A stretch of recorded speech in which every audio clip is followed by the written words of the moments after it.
Obrigada ao presidente da ABT e à comissão organizadora desse 10º Congresso Internacional pela oportunidade de apresentar o meu trabalho com os insights, reflexões que podem ajudar a quem está assistindo, trazer outras ilações, outras reflexões sobre o tema que será abordado. Muito obrigada. Então, vamos começar. Bom, eu estou abordando aqui com vocês sobre esse tema, Human Skills 4.0, por conta da quarta revolução industrial e seu avanço a partir desse momento. E 3 temas aqui são centrais: o homo tecnológicos, a saúde emocional e o bem-estar digital. Como é que esses elementos se relacionam? Isso que a gente vai fazer uma reflexão nesse momento. Eu sou a Kátia Poente, eu vou me apresentar daqui a pouco, e como eu falei inicialmente, muito obrigada por estar nesse 10º Congresso Internacional.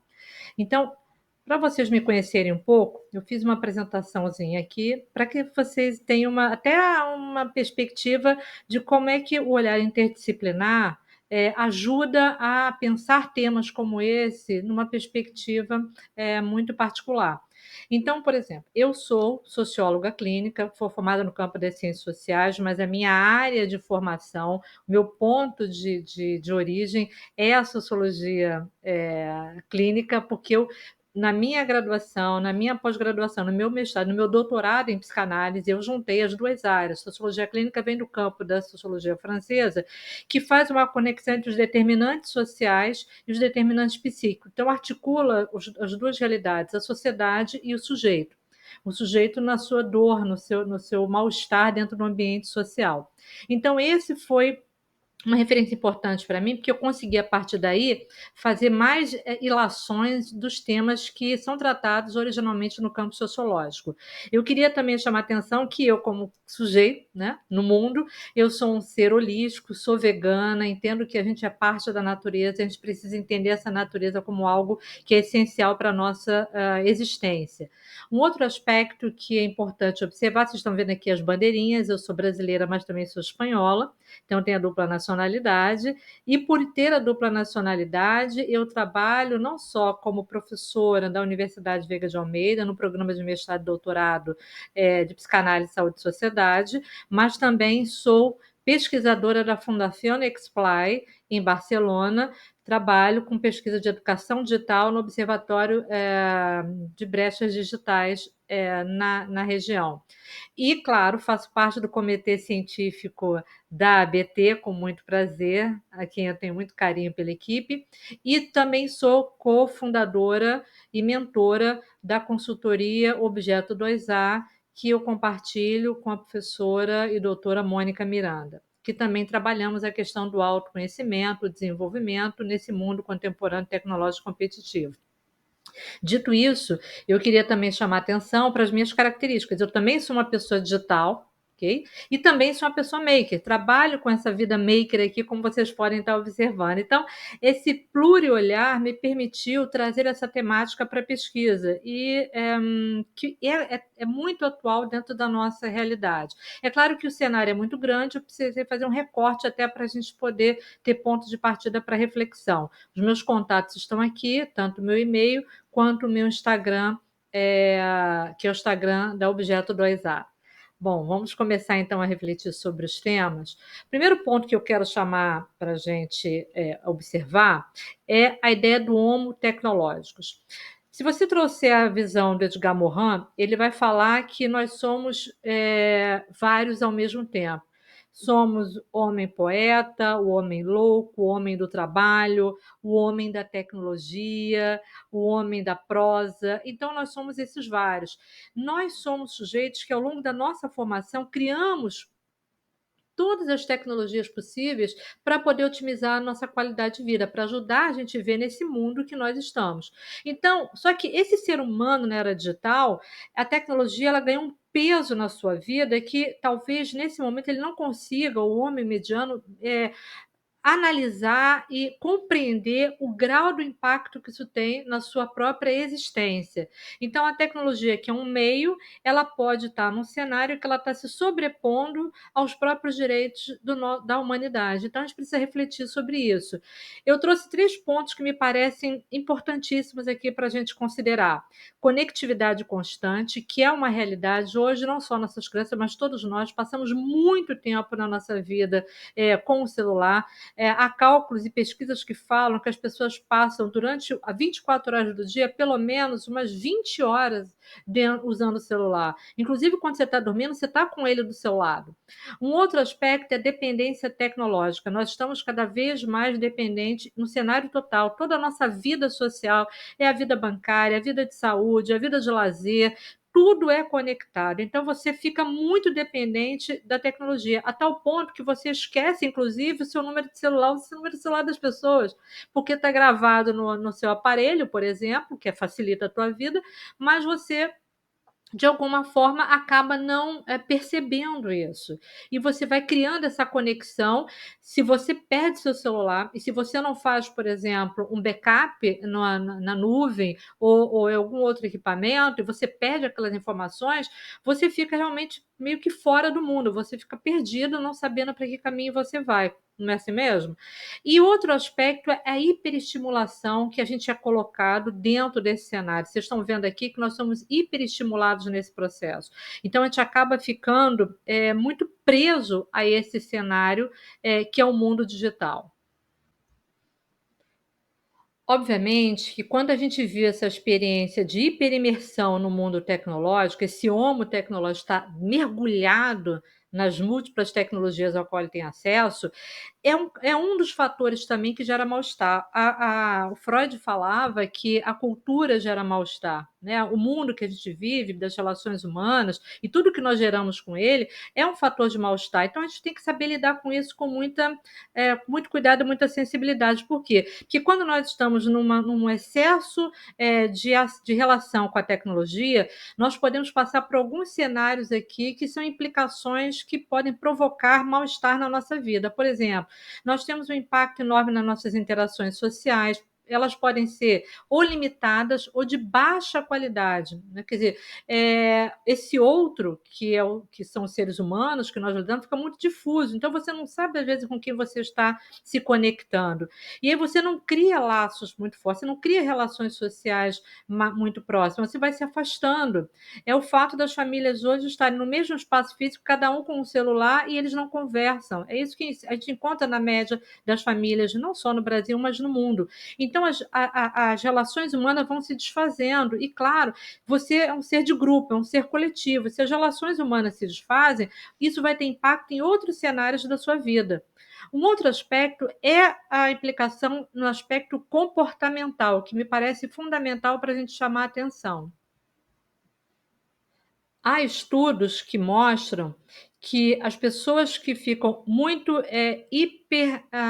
mergulhadas na tecnologia podem mudar o seu comportamento, ficar mais agressiva, porque elas têm uma certa ansiedade, porque as coisas não acontecem na sua vida, digamos assim, analógica, da mesma forma como ela projeta aquilo daquela vida virtual. Aquela vida virtual ela não se realiza na vida analógica, então ela acaba criando um comportamento de alta agressividade, às vezes com as pessoas do seu lado, inclusive na própria rede social. Ela projeta ali, como se ela se acha oculta, ela projeta aquela agressividade que é da própria sobrevivência da espécie humana, mas a gente, com a cultura, aprendeu a lidar com essa agressividade. Só que nesse espaço, que parece terra sem lei, esse mundo virtualizado, falando especificamente disso, das mídias sociais, as pessoas tendem a mudar o comportamento.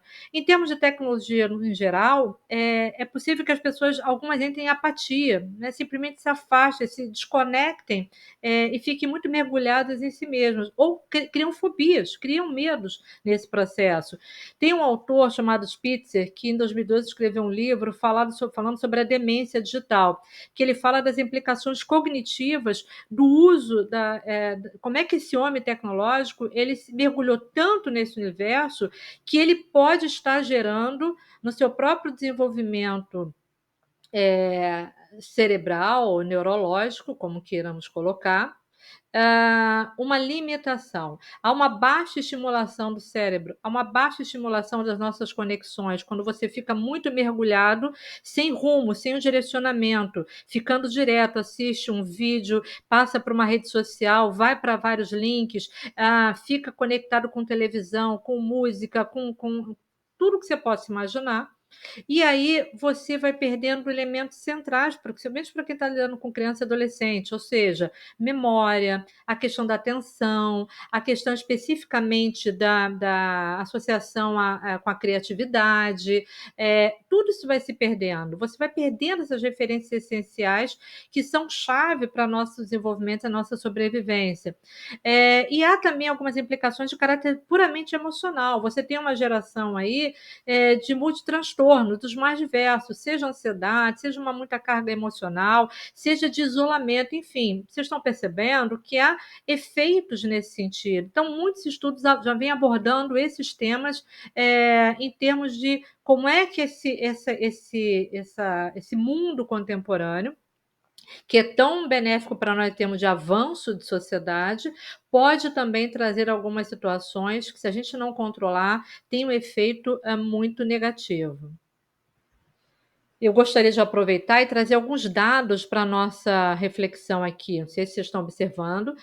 Um é do CETIC, que faz levantamento de dados sobre a internet, o uso da internet, e um artigo da Nobre que fala sobre, ambos falando sobre a questão da relação da tecnologia com os jovens e as crianças. Então, nesse estudo da CETIC, você tem um dado que eles vão mostrar que em 2023 de 9 crianças de 9, crianças e já adolescentes de 9 a 17 anos, 95% deles estavam ativos no uso da internet, e muito ativos. E veja, essa é uma fase muito importante, porque é quando o jovem está desenvolvendo a sua autonomia, aprendendo a tomar decisões, a estabelecer normas de regramento social, e ele está emocionalmente também com muitas transformações hormonais, então isso também tem muito impacto, por exemplo, se ele fica assistindo informações que falem sobre a estética e que fale que ele está gordo, está magro, coisas do tipo, dependendo da dificuldade desse jovem de lidar com essa informação, isso pode ter efeitos negativos, inclusive levando essa pessoa a avaliar por que ele está nesse mundo. Então, a gente precisa ter muito cuidado com isso. Um outro estudo mostra algo mais complicado. A Associação de Psiquiatria fala que as crianças nessa faixa de idade, de 2 a 5 anos, só deveriam estar expostas no máximo a 1 hora de tela, acesso à tela por 1 hora. Seja televisão, seja celular, seja joguinho.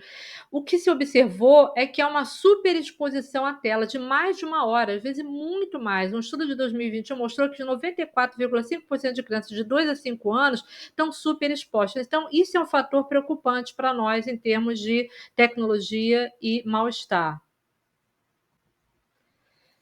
É por isso que a gente precisa cuidar da nossa saúde emocional. A gente vive um período, né, em função desse cenário, de muita exaustão digital, que esse é o conceito que se usa, e muito estresse. E a gente precisa fazer um detox mesmo, uma desintoxicação digital. Isso pode ser feito através de uma gestão de tempo. Você começar a fazer a gestão do seu tempo com relação à tela, ou das crianças menores, no caso dos responsáveis, dos educadores, e há discussões hoje sobre isso em relação ao uso de tecnologias como o celular na sala de aula de forma muito intensa ou sem nenhum direcionamento. Outro fator importante é manter as conexões humanas autênticas. O que é isso? As pessoas têm que ter relações reais, têm que se divertir, têm que sair. O que nós observamos hoje é muita gente presa em casa, no computador ou no celular, e perdendo as conexões familiares, de amigos, de lazer, elas não saem mais. Isso é muito ruim para o desenvolvimento das pessoas, para a sua sociabilidade, para o seu bem-estar emocional. Me parece que esses são pontos chaves hoje de reflexão.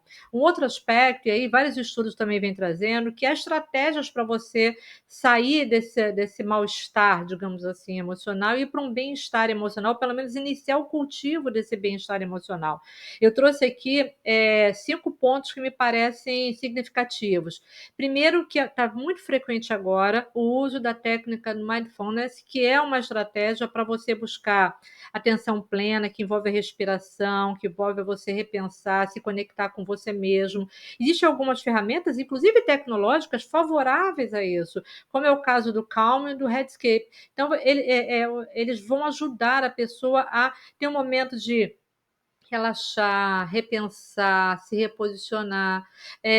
Um outro exercício que também pode ser usado é quando você está em fase de estudo, usar blocos de tempo. Tem outras técnicas, como a técnica Pomodoro, em que você dá um tempo de 25 minutos de estudo, dá uma parada, depois volta a estudar, sai da tela, faz outras coisas, vai relaxar. Se você tiver um espaço aberto, livre, vai fazer. Se você tem planta em casa, vai lá cuidar das suas plantinhas, dá uma aliviada no seu espaço, rever o seu espaço, para você poder se reconectar de novo com mais um elemento da vida, que é a tecnologia. Ele não é o único elemento da sua vida. Então, você vai fazer o que a gente chama, como algumas pessoas fazem, de desconexão programada, em que você vai se programando. Olha, eu fico tal a tal hora para fazer tal coisa, depois desse horário eu não vou mais fazer, eu não vou usar.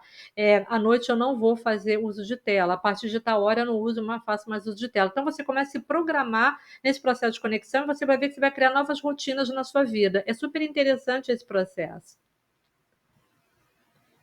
Tem pessoas que usam a estratégia dos fins de semana sem tela. Fim de semana é para a família, é para o lazer, é para o parque, é para a rua, é para o barzinho, é para ficar com, enfim, curtir a vida. E nada de tela, pelo menos nada que só se for uma questão essencial. E tem também, no caso das organizações ou escolas, a criação hoje de zonas silenciosas de espaços verdes. São lugares para as pessoas relaxarem, sem usar o celular, com música suave, com iluminação baixa, ou apenas você ficar vendo o ambiente natural.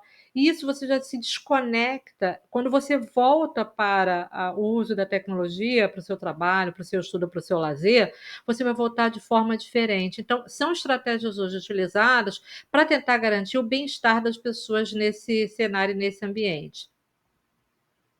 Bom, eu queria falar com vocês sobre Human Skills. Parece estranho a gente falar sobre isso, né, as habilidades humanas, como se, poxa, é natural ter habilidades. Só que a gente tem muitas habilidades. Na medida que a gente está usando a tecnologia, a gente esquece dessas habilidades que nós criamos, que nós desenvolvemos enquanto espécie, e que hoje são essenciais para a nossa sobrevivência dentro desse mundo tecnológico. Algumas delas, as pessoas já adotam e já se apropriam dela para poder lidar com esse cenário. Uma delas é a empatia e a inteligência emocional, que você começa a compreender são os seus sentimentos e o sentimento dos outros. Por isso você tem que fazer uma introspecção e também ter um cuidado com o olhar do outro, para que você possa gerenciar suas próprias emoções na hora que você for falar alguma coisa. Porque às vezes nas redes sociais, por exemplo, você pega, o que você faz? Você vê um Twitter lá e você chega, né, um comentário, você vai rapidamente dar um comentário como se fosse assim, algo natural que ninguém vai ler, e às vezes você está incomodando alguém desnecessariamente.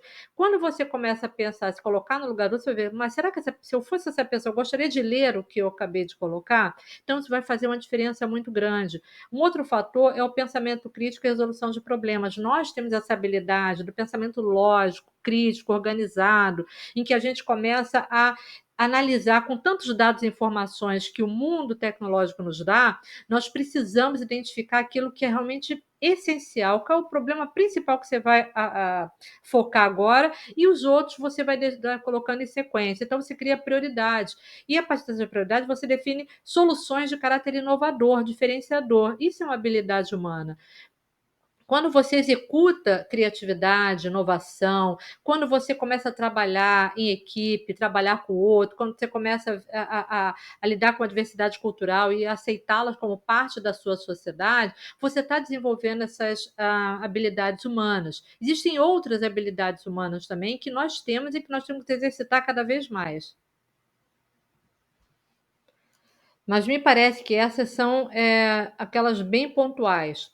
Agora, a gente começa a partir disso, diante dessa pressão que a gente passa de não saber administrar a tecnologia na nossa vida, Qual o futuro, então, das nossas habilidades humanas? Porque elas precisam de tempo para amadurecer a criatividade, a colaboração, a gestão, a resolução de problemas. Se você fica dentro dessa aceleramento, aceleração da rotina via tecnológica, você não consegue, de fato, ter tempo para desenvolver aquelas habilidades que são essenciais para você viver melhor e ter melhor qualidade de trabalho, de estudo e de vida. Então, esse é um ponto hoje que a gente tem como reflexão. Qual o futuro das nossas habilidades? A gente percebe nos estudos que 3 habilidades, isso pela experiência, inclusive, que eu venho tendo nos estudos que eu estou fazendo sobre o mundo digital, as pesquisas que a gente faz na Fundação Nextply, é que algumas habilidades, habilidades que complementam as tecnologias avançadas e que podem ajudar a gente a ter melhores resultados.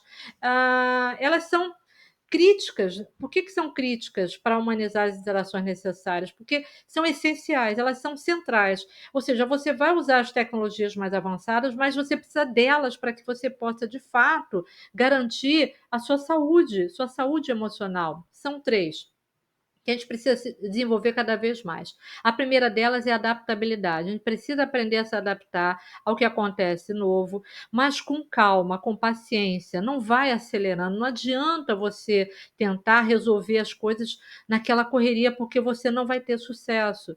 Você vai se angustiar ainda mais. E nisso vem a resiliência emocional. Você nem sempre aquilo que você gostaria de realizar vai acontecer da forma como você idealizou. Então, você vai ter que aceitar o cenário que você está, a situação que você está, a dificuldade, você não tem aquela competência digital, mas você pode ter outra, aquela comunicação que você não tem bem elaborada, mas você pode ter outra. Então, você começa a ficar uma pessoa mais resiliente, vai sabendo que você tem momentos de picos emocionais e que você não pode agravar isso usando a ferramenta tecnológica contra você. Pelo contrário, tem que ser a seu favor. Tem muitos aplicativos que te ajudam a aprender adaptabilidade, autoconhecimento. Tem vários cursos que são feitos hoje sobre isso. Resiliência emocional e, claro, você tem que ter uma consciência digital. Você tem que ter muito cuidado nesse mundo digital. Você tem que saber o que você fala, o que você escreve, como é que você se posiciona, como é que você interpreta o outro nesse cenário. Analisar o que está sendo colocado, não replicar informações erradas, não angustiar outras pessoas com, às vezes, imagens, fotos e dados que você passa como se fosse uma verdade, mas você não sabe como é que o outro está recebendo aquilo. Então, tem que ter uma certa consciência digital. Então, quando você desenvolve essas 3 características, que são habilidades humanas, você consegue estar melhor nesse campo social chamado mundo virtual. E aí, seguindo para o nosso encerramento, eu queria chamar atenção para esse ponto aqui. Como podemos preparar as próximas gerações para um equilíbrio saudável entre tecnologia e humanidade? Existem várias formas, mas eu destaquei aqui algumas que me parecem que pode ajudar quem está ouvindo, quem está participando dessa reflexão nesse congresso, para poder ter mais elementos de questionamento ou de autoavaliação.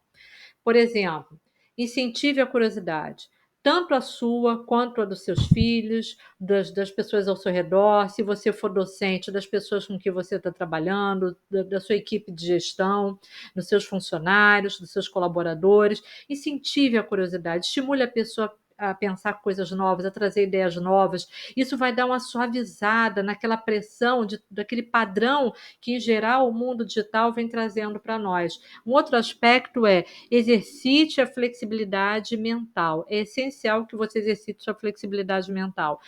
Pensa fora da caixa, faz experiências novas, não fique preso ao tradicional. Faça o manejo de estresse e de adversidade. Quando você tem uma coisa que não está dando certo, dá uma parada, faz outra. Está difícil agora? Procura um outro caminho. Tenta manejar, não leve isso no volume máximo, porque você pode adoecer por conta disso e adoecer outras pessoas também. As pessoas que se isolam, principalmente os jovens, precisam reconstruir esse suporte social robusto. É preciso que eles tenham novas relações, que eles se encontrem, que eles tenham espaços de lazer, que eles tenham espaço de olho no olho e não apenas nesse mundo digitalizado, que é essencial para a nossa vida contemporânea, que é importante para avançar, para otimizar vários processos nossos, mas que não é o único, canal de sociabilidade que nós devemos ter. Novamente reforçando a questão da consciência digital. Quando você tem consciência digital, você é capaz de navegar de forma segura e ética no espaço digital. Então, essa habilidade te traz essa possibilidade. Da mesma forma que a resiliência te permite fazer o manejo do estresse e da adversidade, você consegue também, através da consciência digital, ter essa navegabilidade dentro do mundo virtual com muito cuidado. E, claro, o tempo todo se eduque em segurança digital, porque sem ela você não consegue ter uma vida no mundo virtual saudável. Bom, eu trouxe aqui algumas referências para vocês poderem ter como, né, como base, para que vocês possam, em algum momento, quem tiver interesse para poder ler, são autores interessantes que trazem dados que são significativos. E para a gente encerrar, só para a gente pensar o seguinte, né? Olha, esse mundo aqui é um mundo em que a gente precisa pegar a tomada, desconectar um pouquinho de vez em quando para poder dar essa saúde emocional, porque veja que nós estamos aqui envolvidos por várias ferramentas tecnológicas, o mundo está o tempo todo na nossa frente, mas a gente precisa, em alguns momentos, se desconectar, senão a gente não consegue ficar legal.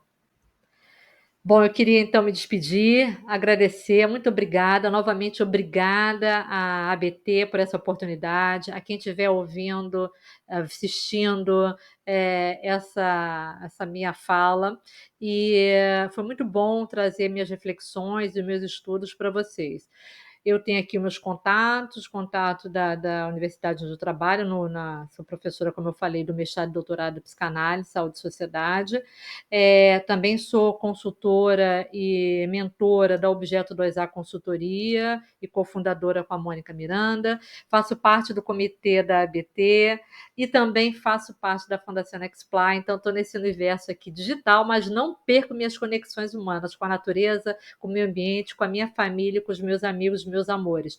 Então, não deixem também que o mundo digital engula você. Pelo contrário, use ele a seu favor, não contra você. Muito obrigada.